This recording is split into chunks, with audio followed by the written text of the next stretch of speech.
começar. Hoje a gente vai dar uma revisada em fase instrutória, que a professora viu com vocês. Para quem não sabe, fase instrutória é aquela fase da produção de provas, né? É a fase da produção de provas. Amanda, essa aula vai ficar gravada? Vai. Estou gravando agora, certo? Já estou gravando. Bora lá. Vou abrir aqui a apresentação. Unidade 5, fase instrutória. Vocês estão conseguindo me ouvir bem? Tem barulho de moto na minha voz, no meu áudio? Tá ok? Tá ok? Todo mundo ok? Eu deixei a janela aberta. Aí eu não sei se dá pra escutar o povo dando grau lá embaixo. Mas acho que dá pra ver. Bora lá. Fase instrutória, certo? Unidade 5, fase instrutória. É bem rápido. Deixa eu só avisar pra vocês logo.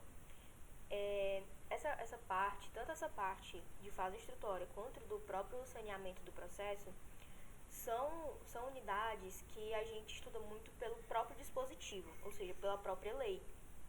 Então, assim, eu trouxe aqui meio que um esquema para vocês, algo para facilitar mesmo o entendimento dos dispositivos. Mas aqui a gente não vai ler junto os dispositivos, tipo, não vou focar só nisso, entendeu?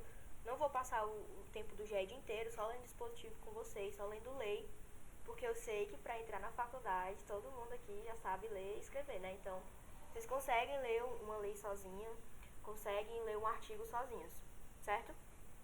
Então, aqui é mais para dar uma esquematização mesmo e vocês conseguirem entender quando forem ler o dispositivo, certo? Então, aqui a gente vai trazer conceitos, a gente vai trazer exemplos e vamos explicar do que se trata essa fase instrutória, do que se trata essa produção de provas, tá bom? E os tipos de provas. Mas, assim, vou evitar estar lendo lei com vocês, evitar estar lendo artigo, porque eu acho que fica até um pouco, né, entediante dizer, porra, entrei no GED pra ficar lendo artigo com a Amanda.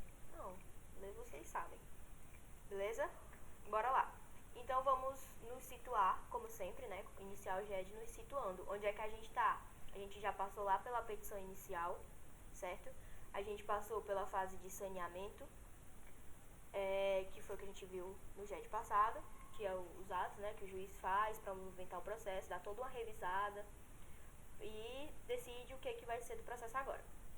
Beleza? Então a gente já passou pela postulatória, que inclui lá a petição e contestação, já passamos pelo saneamento e agora estamos na instrutória. O que é a fase instrutória, Amanda? Fase instrutória é a fase em que irá acontecer a produção de provas, se for necessário. Por que se for necessário?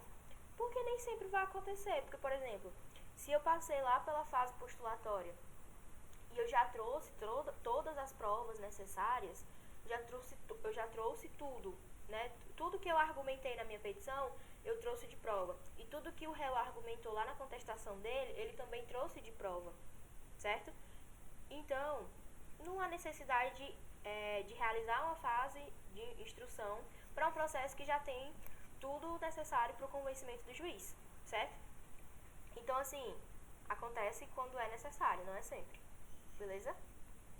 Vamos das provas. Aqui a gente vai focar muito em conceito, certo?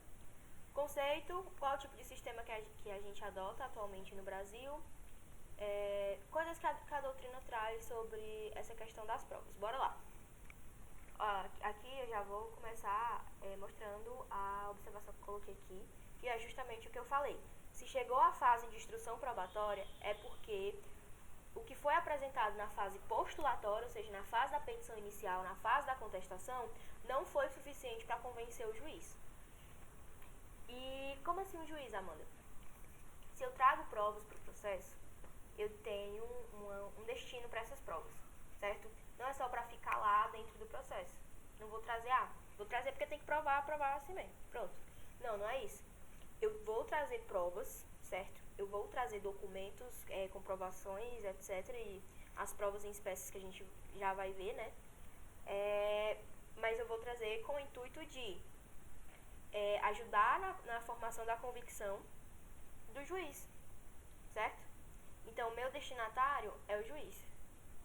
Mas voltando aqui para o conceito, vamos entender primeiro do que se trata as provas. Primeiro de tudo, está previsto lá no artigo 369 ao 484 do CPC. Ah, Amanda, é muito artigo. É porque tem partes que é justamente só para falar os tipos de prova previstos, né? Que a gente chama de tipos de provas típicas, que estão previstas na lei, certo? Aí as atípicas é o que não está previsto, mas que, a depender ali, a gente aceita. Mas é muito artigo só por causa disso mesmo, porque ele vem trazendo uma classificação das provas que já estão previstas na nossa legislação atual. Conceito de provas é um meio lícito pelo qual as partes tentam atestar a verdade dos fatos alegados, compondo elemento essencial do processo. Amanda, não entendi. Seguinte, meio lícito, meio aceito pela legislação, meio aceito pela lei, pelo juiz, ok? Ou seja, é um meio aprovado pela legislação, pelo qual as partes, ou seja, as pessoas do processo, autor ou réu, tentam atestar a verdade dos fatos alegados, ou seja, querem comprovar o que trouxe nos fatos. Ponto. É isso. Compondo o elemento essencial do processo. É elemento essencial, tem que ter prova. Mesmo que não seja numa fase destinada somente à produção de provas, que é a fase instrutória, pode ser que eu traga uma prova ali na minha petição inicial, na minha contestação, nos meus memoriais, entendeu?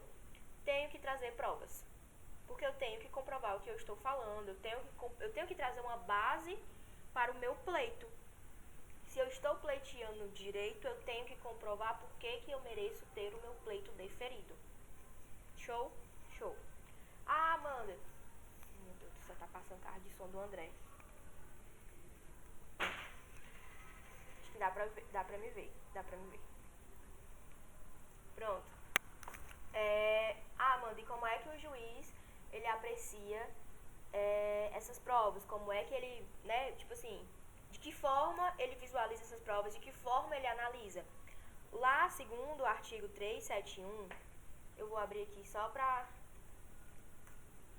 gente visualizar. Mas lá no 371, ele traz claramente a definição de que o juiz analisa as provas através do sistema do livre convencimento. Ou seja, ele vai analisar, mas ele mesmo vai formar uma opinião sobre aquilo. Não necessariamente ele está engessado na lei. Tipo assim, não existe um capítulo dentro do CPC que diz assim, o juiz, em relação a essa prova aqui, vai ter que analisar dessa forma e dessa forma. Tipo assim, não tem um valor atribuído às provas, entendeu? Um valor exato. Porque é o juiz, de forma subjetiva, que vai decidir isso. Certo? E o 371 ele fala, o juiz apreciará a prova constante dos autos, independentemente do sujeito que a tiver promovido, indicará na decisão as razões da formação de seu convencimento. Ou seja, ele vai decidir de forma subjetiva a respeito da valoração daquela prova. Ele vai decidir se aquela prova realmente comprova o fato que a parte alegou ou não. Mas, se isso influenciar na decisão dele, ele vai ter que fundamentar. É o livre convencimento, mas é o livre convencimento motivado, certo? Tem que estar fundamentado. Ele tem a liberdade para ele, formar o seu convencimento, para ele formar uma ideia sobre aquela prova, mas ele tem que fundamentar aquilo, ou seja, ele não pode tirar a ideia das vozes da cabeça dele, entendeu?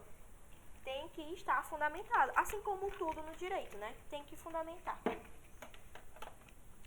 Só ligando meu carregador. Continuando. Sistema é esse, o objeto das provas. Eu separei essa parte aqui de objeto, finalidade, destinatário, porque no plano de ensino de vocês tem dizendo que a gente tem que falar sobre isso. Então eu trouxe bem separadinho para vocês entenderem como é que funciona, certo? Objeto das provas. Os fatos deduzidos pelas partes em juízo. Simples assim. Que é o que eu já repeti várias vezes aqui. Se trouxe um fato, vai ter que comprovar. Se está alegando um fato, vai ter que comprovar. Beleza? Beleza. Finalidade. Ou seja, qual o objetivo das provas? a formação da convicção em torno dos mesmos fatos. Se eu tenho um fato e eu quero convencer alguém sobre aquilo, eu vou trazer uma prova para basear, para fundamentar a minha alegação. O destinatário, já falei para vocês, é o juiz, pois é ele que deverá se convencer da verdade dos fatos para dar solução jurídica ao litígio, no sentido de que ele vai se utilizar, quando ele fala assim, ele deverá se convencer da verdade dos fatos, ele vai se utilizar do sistema do livre convencimento fundamentado. Ou seja, você vai trazer prova para quem? Quem é que está recebendo? Para o juiz, certo? Ai, gente, eu acho que eu não coloquei essa informação aqui. Mas é importante vocês saberem que as provas pertencem ao processo. No sentido de que se eu coloquei uma prova dentro dos autos do processo, se eu trouxe uma prova para dentro dos autos do processo, caso eu queira retirar ela, eu vou ter que fazer, por exemplo, um pedido de desentranhamento, certo? Não é tipo, coloquei lá nos autos, mas eu não quero mais aquela prova ali, então amanhã eu vou lá abrir o meu processo no ESAG, no PJE, e vou lá excluir o arquivo. Não pode, certo? Não é assim que funciona. Não sei se alguns de vocês já fazem estágio, já têm contato com isso, mas não é assim que funciona. Caso eu queira desentranhar uma prova, caso eu queira retirar essa prova de dentro dos autos do processo, eu tenho que fazer uma petiçãozinha bonitinha pedindo para fazer esse desentranhamento, ok? Tanto o réu quanto o autor. Bora lá. Esse slide aqui já foi, cheque. Algumas informações interessantes da gente entender e saber. Há fatos que dispensam provas, certo? Eles estão previstos lá no 374 e a gente vai abrir aqui só para vocês verem do que se trata. 374, aqui. Não dependem de provas os fatos. Que fatos são esses? Os fatos notórios, os fatos afirmados por uma parte e confessados pela parte contrária, os fatos admitidos no processo como incontroversos e os fatos em cujo valor milita presunção legal de existência ou de veracidade. Primeiro de tudo, vamos entender uma coisa. Todos esses fatos aqui que eu falei agora não precisam de provas, ou seja, não é necessário que você comprove aquilo ali, certo? Então, se eu trouxer um fato notório na minha petição inicial, eu não necessariamente vou ter que trazer uma prova para embasar aquilo ali, para embasar o que eu aleguei. Beleza. E, Amanda, o que são fatos notórios? Fatos notórios são fatos de conhecimento geral, todos sabem. Tipo assim, todo mundo sabe que a moeda corrente no Brasil é o real. Entendeu? É de conhecimento geral, de conhecimento da sociedade. É uma coisa assim, todo mundo sabe. Beleza? Fato notório é isso. Afirmados por uma parte, confessados pela parte contrária. É que, tipo assim, as duas partes estão em consenso sobre aquilo ali, não há necessidade de comprovação. Admitidos no processo como incontroversos, não tá batendo, né? A história tá meio torta. Então, tá em controvérsia e aquilo ali já foi ressaltado por uma das partes do processo, seja autor, réu ou juiz, que é em controvérsia, então não precisa comprovar aquilo, beleza? Em cujo favor milita a presunção legal de existência ou de veracidade, no sentido de que, por exemplo, eu trouxe um documento que já é reconhecido, por exemplo, por um cartório, ata notarial, né? Já traz uma veracidade, fé pública, por exemplo, documentos que contenham fé pública, já traz uma veracidade, já traz uma comprovação por si só, não há necessidade de eu embasar aquilo ali, certo? Continuando, prova emprestada. O que acontece? Prova emprestada é quando, por exemplo, é uma prova que eu sei que tem outro processo, certo? Ela existe em outro processo, mas não consigo trazer para o meu processo agora. O juiz ele pode ir lá e meio que solicitar que essa prova, não que ela seja desentranhada, mas que traga para esse processo aqui, entendeu? Prova emprestada. Eu vou pegar de outro processo. E uma coisa interessante sobre a questão da prova emprestada é que só pode tirar de outro processo, trazer para esse, se as partes forem compatíveis. Ou seja, eu tenho que tirar emprestado uma prova que seja de um processo, pelo menos uma das partes que estejam no outro também, entendeu? Tipo assim, os polos têm que ser iguais. é isso. Se eu estou atuando em um processo como autora, e existe um outro processo em que o juiz quer tirar uma prova de lá, aí pode, entendeu? Mas, por exemplo, eu quero tirar uma prova do processo da Marcilene, aí não dá, porque ela não está participando do meu processo, por que eu iria tirar? Coisa nada a ver, entendeu? Tem que ser igual, as partes têm que ser iguais, é meio que um requisito. E quem faz esse pedido é o juiz, certo? Ele pede emprestada a prova constante em outro processo para que seja utilizada no processo atual. Ônus da prova. Ônus da prova eu falei com vocês, né? Já é de passado. Está previsto lá no 373. E fala que, se por exemplo, se for o autor, né? Ele tem que...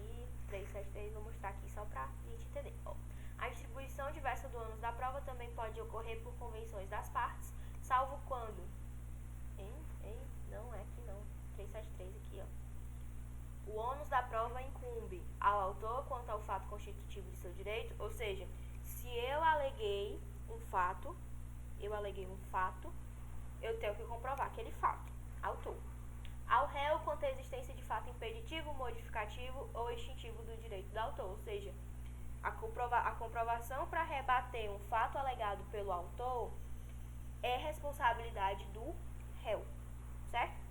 Lembrando que há no processo civil, há no direito, né, no direito brasileiro no geral, o fenômeno da inversão do ônus da prova, que a gente vê muito, vocês vão ver muito na cadeira de direito do consumidor, eles falam bastante sobre isso lá. Era uma coisa que não acontecia no CPC de 73, mas atualmente, pelo CPC de 2015, está acontecendo. É a inversão do ônus da prova, de, por exemplo, o juiz visualizou que não é fácil para o autor comprovar o fato constitutivo de seu direito. Ele não consegue fazer isso, é dificultoso para ele. Ele não tem os meios necessários, mas o juiz sabe que o réu pode fazer isso. Por exemplo, quando é um autor, consumidor com uma loja, normalmente a loja tem os meios mais fáceis de conseguir, por exemplo, uma nota fiscal, um relatório de um montador que foi montar um móvel na casa e etc. Essas coisas, entendeu? É mais fácil para o réu conseguir do que para o autor. E o juiz ele pode determinar sim a inversão do ônus da prova, ou seja, trocar. Se lá no artigo 373 ele fala que o autor que tem que comprovar o seu fato constitutivo, pode ser que ele faça o réu comprovar pelo autor, entendeu? Inversão. Show? E é o que a gente chama de distribuição dinâmica.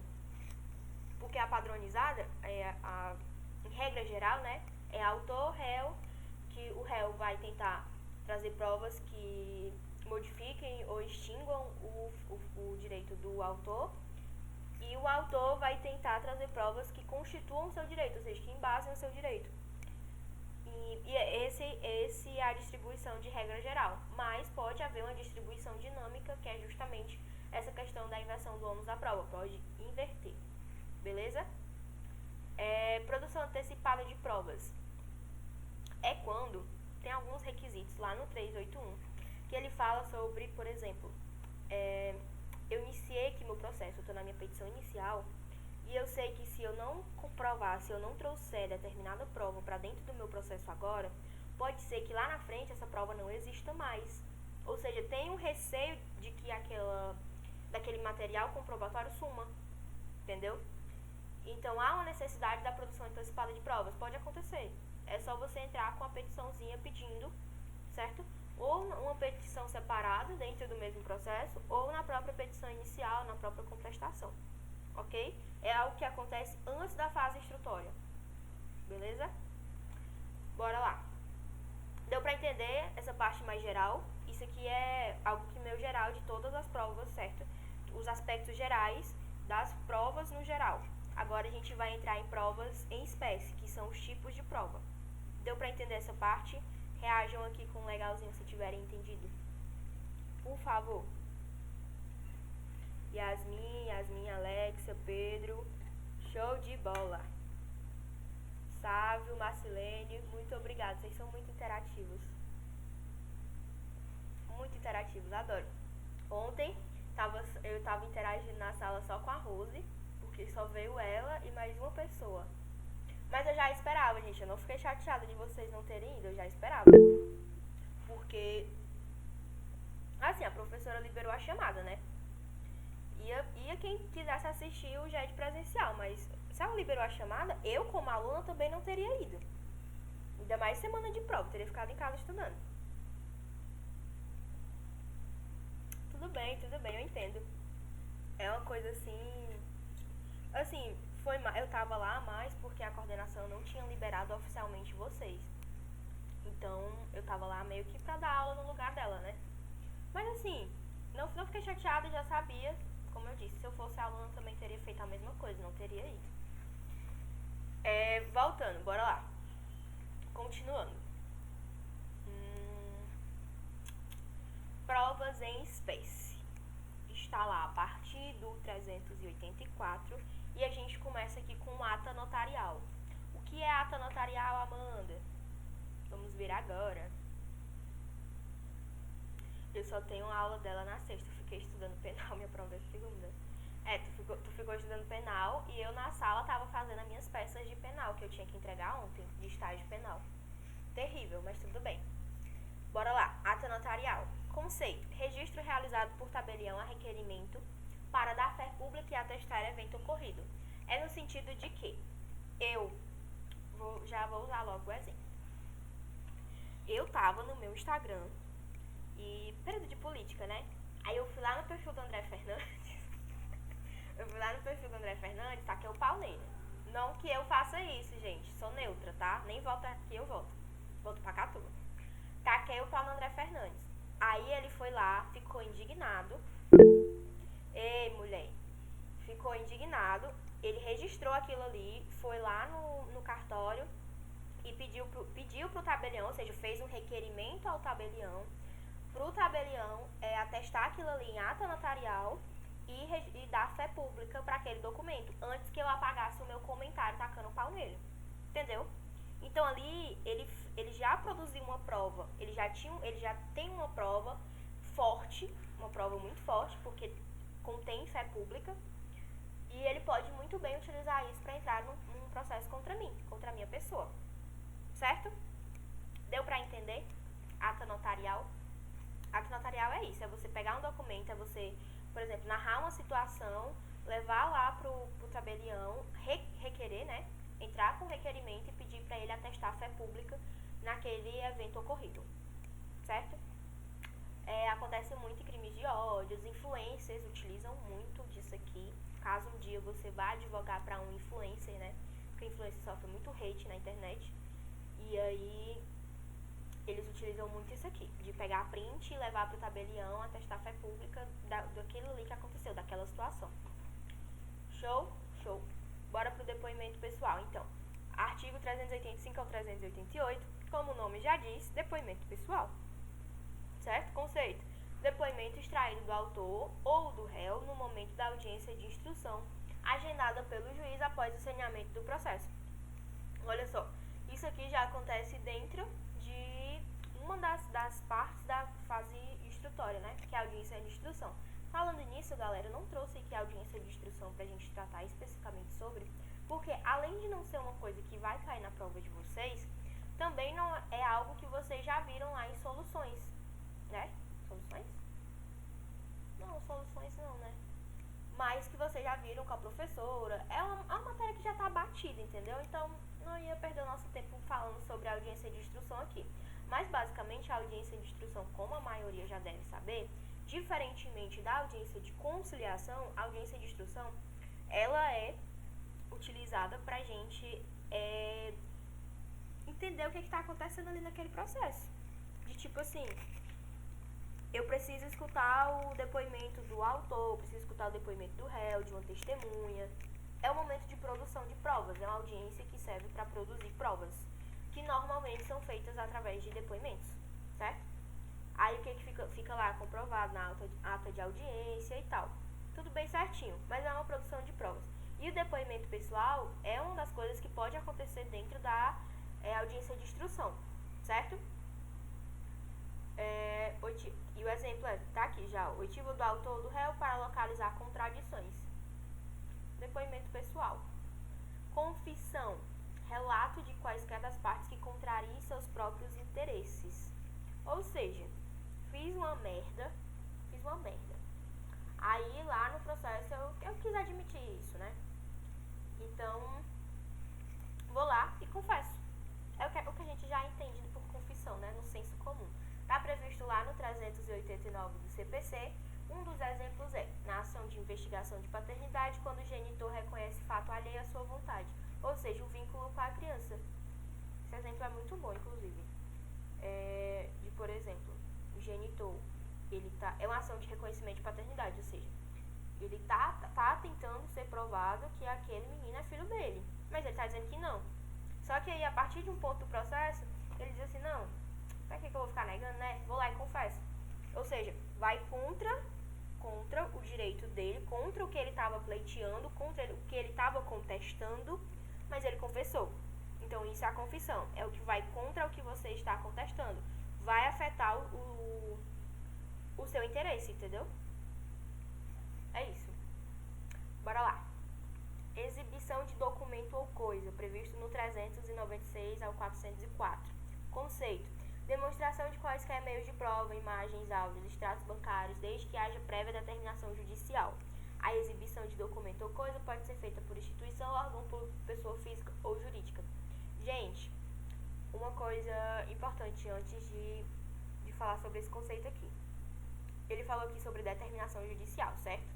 Vocês lembram que lá na fase do saneamento, eu falei pra vocês que o juiz, uma das ações dele seria dizer quais os meios de prova que seriam utilizados na fase de instrução, certo? E se ele vai determinar quais são os meios de prova, é justamente essas provas em espécie que eu estou falando para vocês. Ele pode determinar que seja exibido um documento ou coisa, ele pode determinar que seja feito um depoimento pessoal a partir de uma audiência de instrução. Entendeu? Ele que vai decidir de que modo a parte vai provar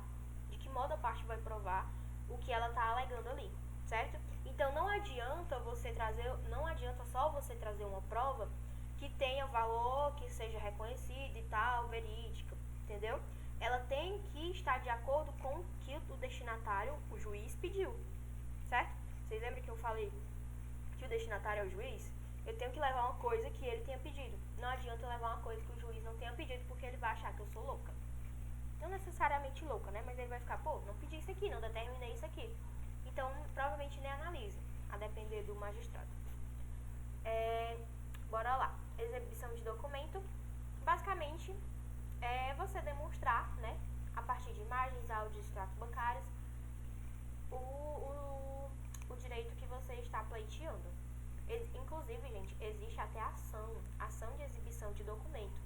Ocorre muito contra bancos, né, instituições bancárias. Eu já estagiei em um escritório que representava o Bradesco.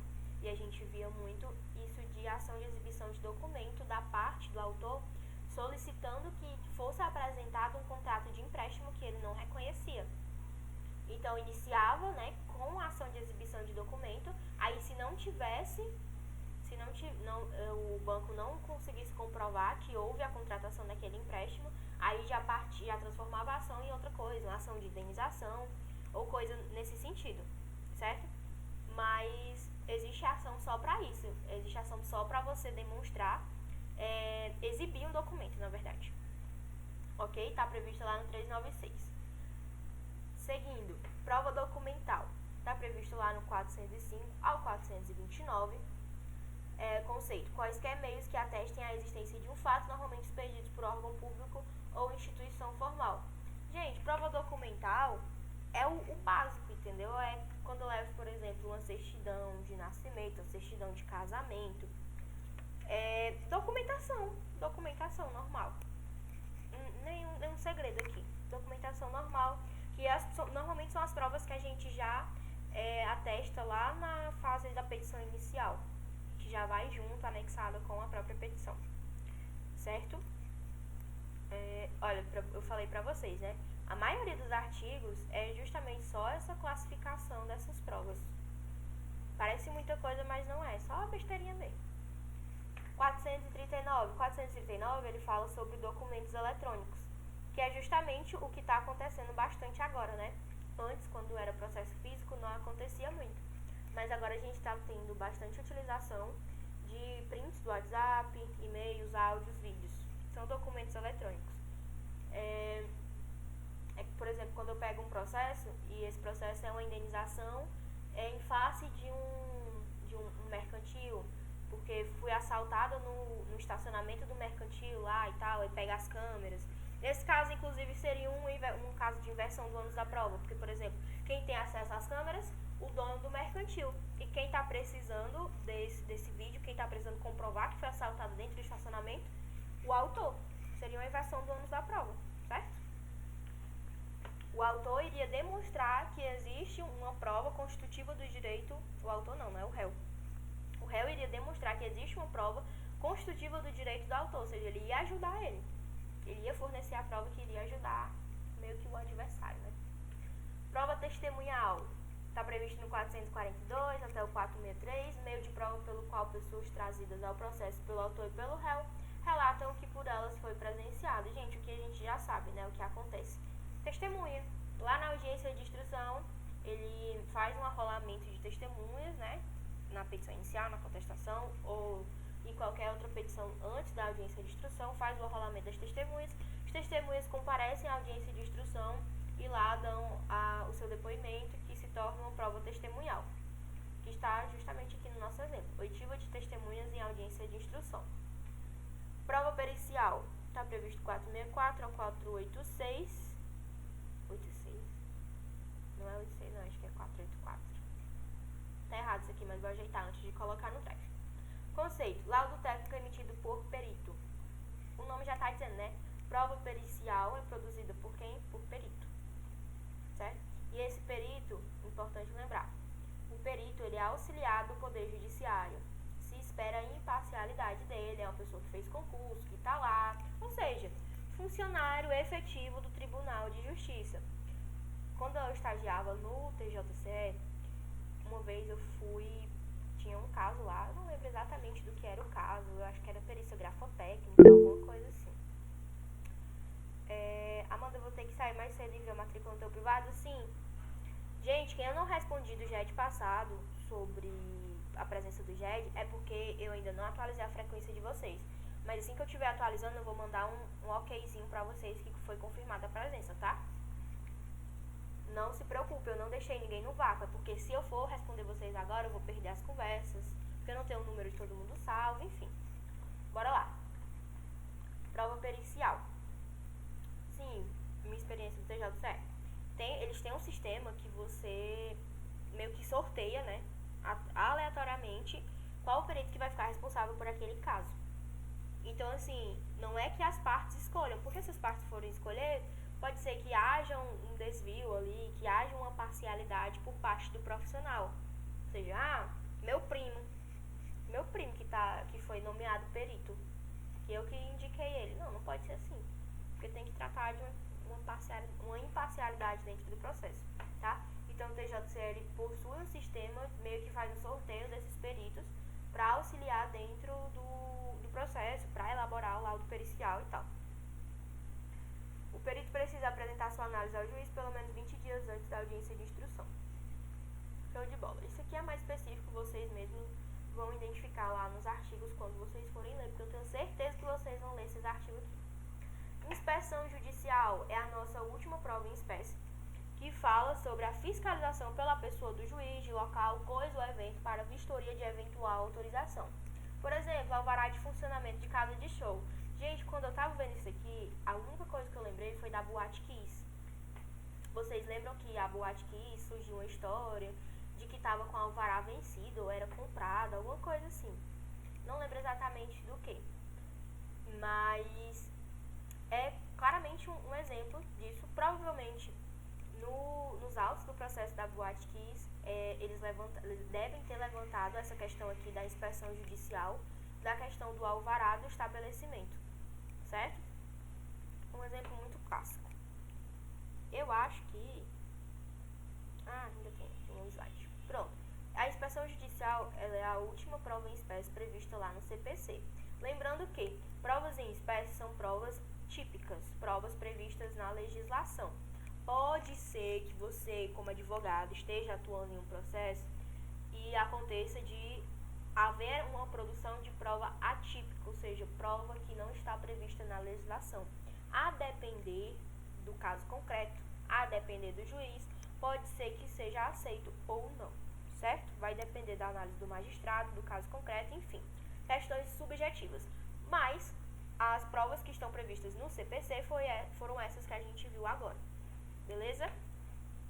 Agora, eu trouxe isso aqui pra gente entender, certo? Porque eu sei que é muita informação, parece ser muita informação, são muitas classificações, mas tem esse esquemazinho, inclusive lá no livro, naquele livro, aquela doutrina que eu indiquei pra vocês, bem no começo do nosso GED, ele traz esse esquemazinho pra gente, que é meio que um geralzão da fase instrutória, ou como alguns gostam de chamar, probatória, tá? Que fala sobre a classificação dos meios de prova, ó, tá aqui pra vocês não esquecerem, que foi exatamente o que a gente acabou de ver. Aí informações complementares, que é o ônus da prova, que são aspectos mais gerais, a gente acabou de ver também. Fatos que não dependem de prova, previstos lá no 374. E tem a prova emprestada, que, olha aqui os requisitos que eu falei pra vocês, escolhida entre as mesmas partes, observância das formalidades legais, mesmo fato probando, ou seja, mesmo objeto daquela prova, certo? Isso aqui é um esquemazinho mais pra vocês entenderem como é que funciona o geralzão das provas. E acabou cedo. Gente, deu pra entender? Deu pra entender? Vou colocar a frequência já aqui, mas depois que vocês me responderem.